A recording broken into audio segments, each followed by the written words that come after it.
The system notifies Kim that he has come to know the planet Peaceland. All beings that be to Peaceland can now sense his existence, and the beings of Peaceland begin to write a legend about him, and the constellation of Small Planet is delighted by his existence. Kim asked Ren a few more questions after that, but she did not remember anything.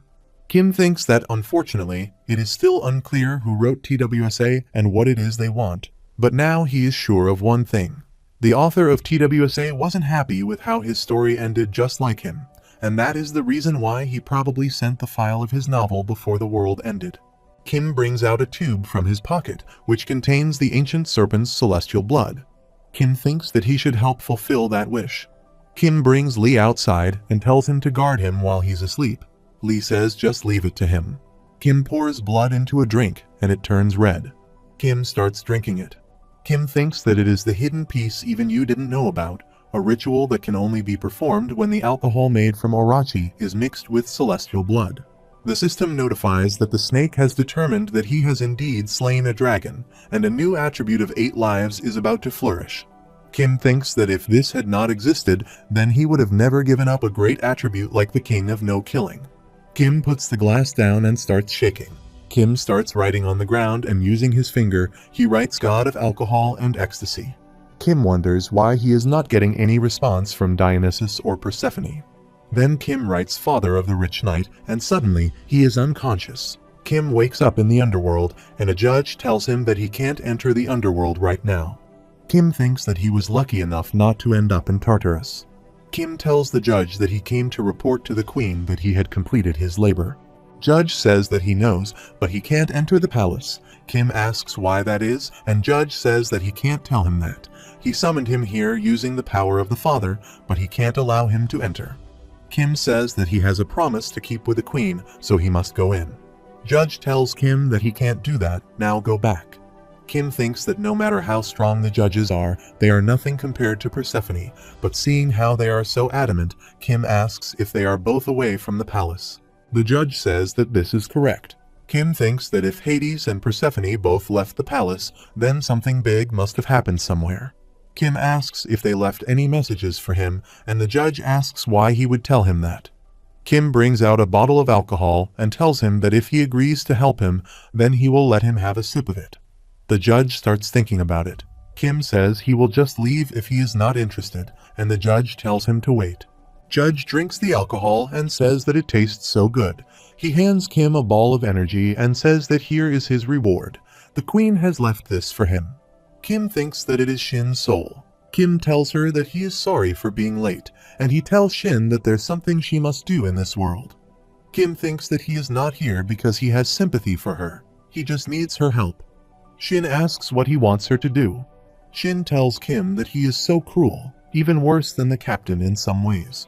Kim says that he is sorry. Shin says fine, she'll do it because she wants to see the ending of this world this time around. Kim asks if she can endure losing more of her memories. She tells Kim that she is not scared because she trusts he will tell her the memories she is missing. She grabs Kim's face and disappears. Judge tells Kim that just because a soul leaves the underworld doesn't mean its body is resurrected, and it is also impossible for that soul to live inside a new body. If led by fate, they could incarnate, but this soul has sinned too many times and will not be able to reincarnate. Kim says that he knows and summons Bihyung, and he tells Bihyung that he needs his help. Bihyung is shocked to see Shin's soul in Kim's hand and starts sweating.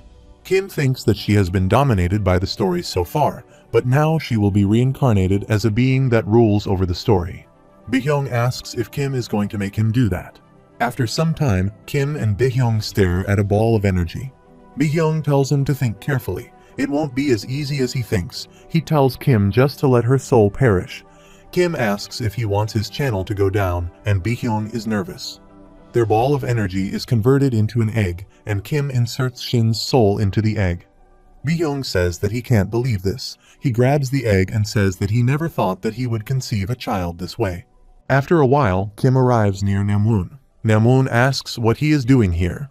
Kim tells him to listen carefully, and that the thing he's building right now is not a robot. Kim returns from Tartarus and sees that the judge is drunk. Kim wonders if he finished the bottle of alcohol. Kim thinks that he was actually lucky that Hades and Persephone were not here. All he did was give Namwoon a tip, but since Namwoon is clever, he's sure that he can bring about a great change. Kim thinks that now he's finally looking forward to Gigantomachy. While climbing the stairs, the judge tells Kim that there is a message that the queen left him. Kim starts walking towards the door. Persephone says in her message that many constellations of the star stream have their eyes on Kim, and not all of them look at him favorably, so he should prepare himself. Kim wonders if they have been summoned because of him. He has been getting fewer reactions from the bigger constellations lately. The system notifies Kim that the constellation prisoner of the Golden Headband is disappointed in Kim, and the constellation's secretive plotter is consoling the prisoner of the Golden Headband. Kim thinks that there is no use worrying about that now as he is walking towards the gate. Kim wakes up and sees a group of people gathered nearby. Kim asks Lee what is going on. Lee tells him that someone has entered this world through the portal in Korea. Kim is surprised to hear that. Jihai calls Kim, and Kim goes there and sees that someone has been badly injured. Kim recognizes that he is Min Seob-young. Kim asks him what happened, and Young tells Kim that he must not come back. After some time, Young dies. Jihai asks what on earth happened. She asks if the people who are left behind are fighting amongst themselves. Ren says that they told her Korea doesn't have an absolute throne, and Lee says that is right. Ren says if a country is without something like the absolute throne that grants someone absolute power, there is often a shift of power between competing groups. Kim thinks that it is still early in the scenario, and there are people like Sanga, Huiwen, and his mother in Seoul right now, so something like that could never happen. Yu says that nothing is certain until they see it for themselves. The system notifies that the additional rewards for the main contributors have arrived, and the main contributors are Dokja, Kim, and Yu. Additional rewards are a Moonwave folded fan, Blue Dragon Sword, Magic King Bracelet, and one grade skill of their choice. A portal opens up, and the people of Peaceland are waving goodbye. Kim picked the last option and obtained the skill of miniaturization. The Dakibai appears in the sky and says now it is time to head home. Small people are cheering for Kim and saying their goodbyes. Kim looks back and sees Kyrgios. Ren says that she thinks Kyrgios is thanking him. She smiles and tells Kim that she hopes to see him again. Michio tells Kim that they will meet again as they go into the portal. Kim tells everyone that they should go too. Kim passes through the portal and thinks that it must be Seoul. Yu also appears from the portal and tells Kim to move. Some bombs are flying towards them, and there is a huge blast. Kim and Yu jump back. Someone says from the top of the building that it is the Supreme King, don't panic and open fire, attack the King of No Killing, and leave the Supreme King alone. Some people start attacking Kim, and Kim wonders when they get their hands on such information.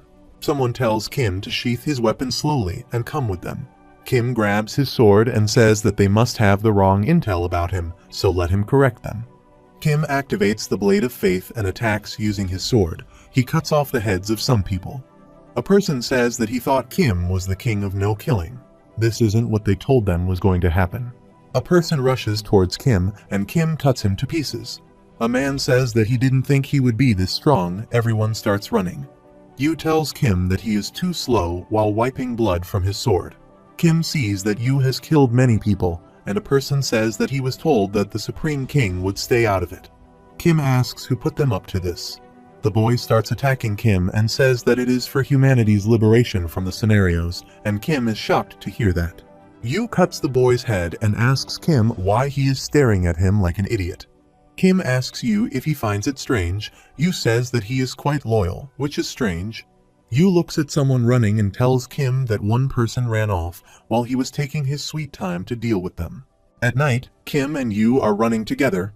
Kim asks him if he is going to keep following him around like this, and asks if Yu is looking for a chance to hit him. Yu says that reminds him he did say something like that. Kim says that it is strange that a hunting scenario should be in progress right now. It seems like it might be different from the hunting they were thinking about. Kim looks at some dead bodies and says that these wounds weren't made by beasts, but were caused by firearms and explosives. Yu says that people did this. Yu spots someone running, and he's about to kill him when an arrow hits him, and he falls to the ground. Ji-won tells one of his followers to finish him, and Kim starts running towards her and tells her to wait. Ji-won is surprised to see Kim. Kim is surprised to hear from her that the king's faction has been disbanded. She tells him that the one-eyed Maitreya was the first one to go, and then the King of Wanderers. Kim asks if she is dead. Ji-won says that they don't know whether she's dead or alive, but she's missing in action. And as for Il-do-jian, the neutral king, he's switched over to their side.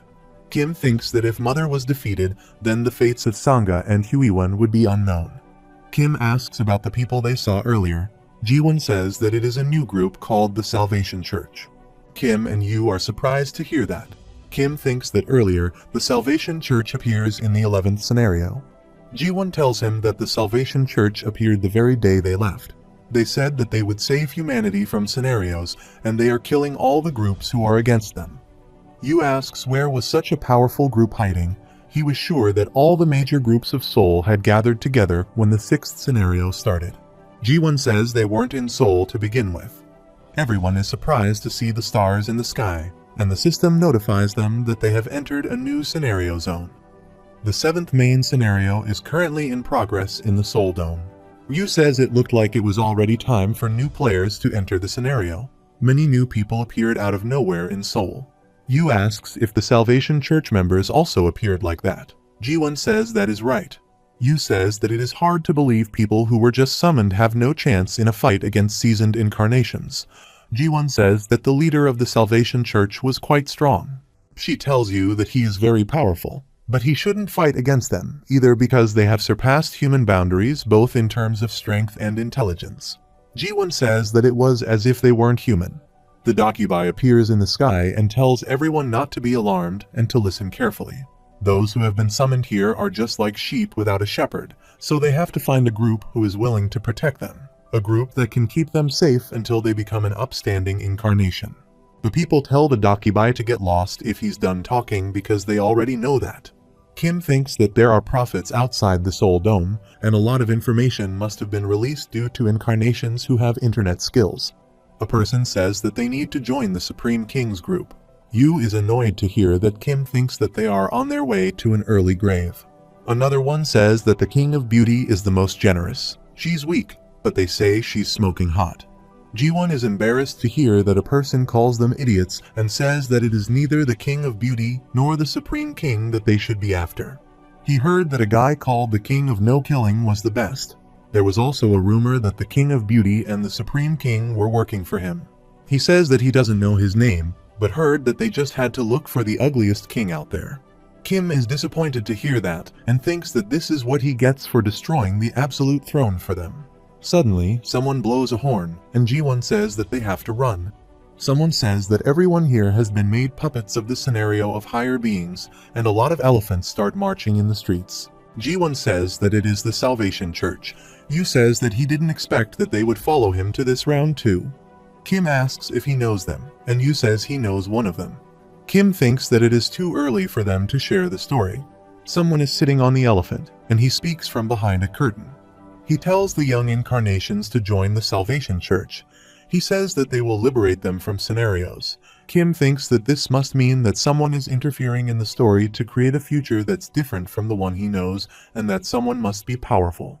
A person asks if he will be able to become stronger by joining the Salvation Church, and the one sitting on the elephant asks what he thinks it means to be strong, and the person replies that being able to use a powerful skill. A large hand appears from the top of the elephant. The system notifies that the Constellation prisoner of the golden headband is expressing animosity towards the palm. The voice comes from the top of the elephant. He says that they seek such vain things. How strong or weak they are is all but an illusion. He comes out from behind the curtain. He has golden hair and is wearing green and golden clothes. He says that the scenarios have pulled the wool over their eyes. He asks who it was that urged them to become stronger and why it is that they want to become stronger in the first place. The man replies that they need to become stronger in order to survive. The one with the golden hair asks if they keep striving to become stronger at every moment and what meaning life has.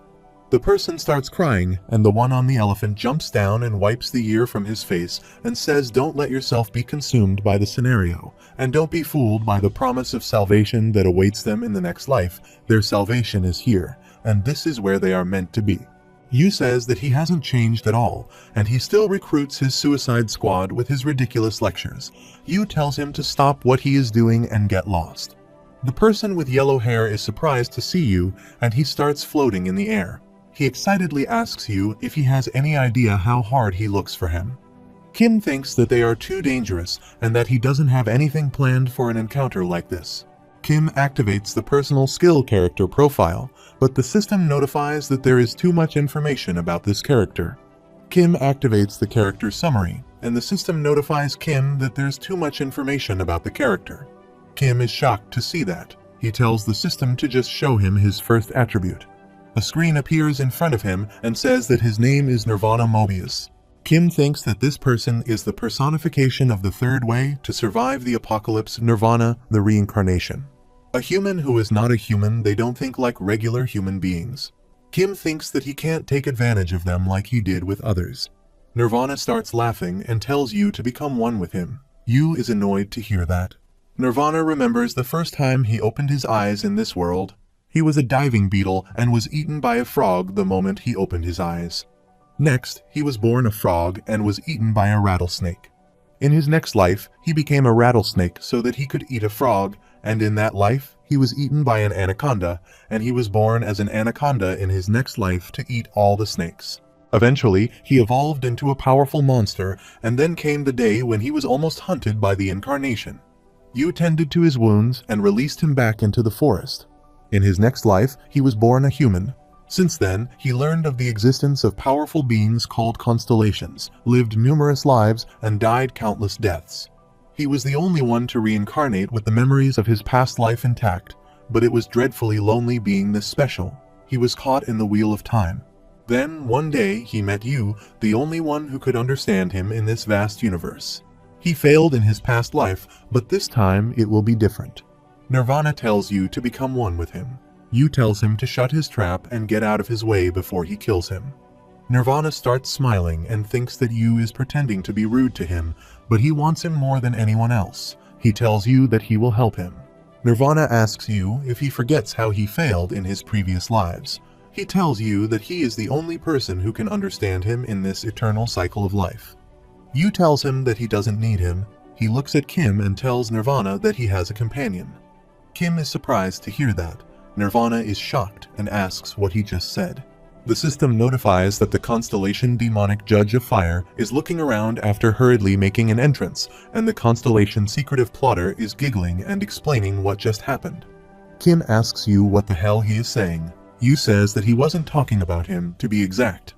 The system notifies that the Constellation demonic Judge of Fire is excited by this love triangle, and the demonic Judge of Fire has gifted them 2,000 coins. Kim grabs his head and thinks that something is terribly wrong. Nirvana is furious and asks Kim why not him. He asks Kim how he could become one with someone other than himself. Kim whispers in Yu's ear to hurry up and tell Nirvana that he likes him too, but Kim says no. Nirvana says they don't dare whisper in front of him. Yu shouts that he is not interested in men. The system notifies that the Constellation demonic Judge of Fire is coughing blood, and he has been gifted 2,000 coins. Nirvana says that he is not a man, but he is not a woman either. Kim thinks that it is such a mess. Kim tells Yu that they like him, and that they could end up being useful later down the line, and that one is very dangerous. Kim thinks that if his guess is right, then Nirvana should be as powerful as Yu right now, but with the members of the church on their side, there's no telling if they would be able to beat them. Nirvana lost their sense of reason. Kim puts his hand up and tells Nirvana that there's a misunderstanding. They have no intention of going up against the Salvation Church. He says that Yu is just not great with words. Kim tells Nirvana that they were thinking about joining their cause. Nirvana asks Yu if it's true, and Yu replies that it is a load of crap. Kim is startled to hear that and tells Nirvana to wait. Nirvana is furious and says that they can both burn in hell. He rushes to attack them. Kim grabs his sword and activates the skill bookmark. The system notifies Kim that his bookmark skill is currently being updated. Old bookmarks are being replaced by new bookmarks. The system notifies Kim that there are 5 minutes remaining until the bookmark replacement is complete. Kim wonders why now of all times. Dokja is notified that his bookmark skills are currently being updated and his old remarks are being replaced with new ones. 5 minutes remain until bookmark replacement is complete,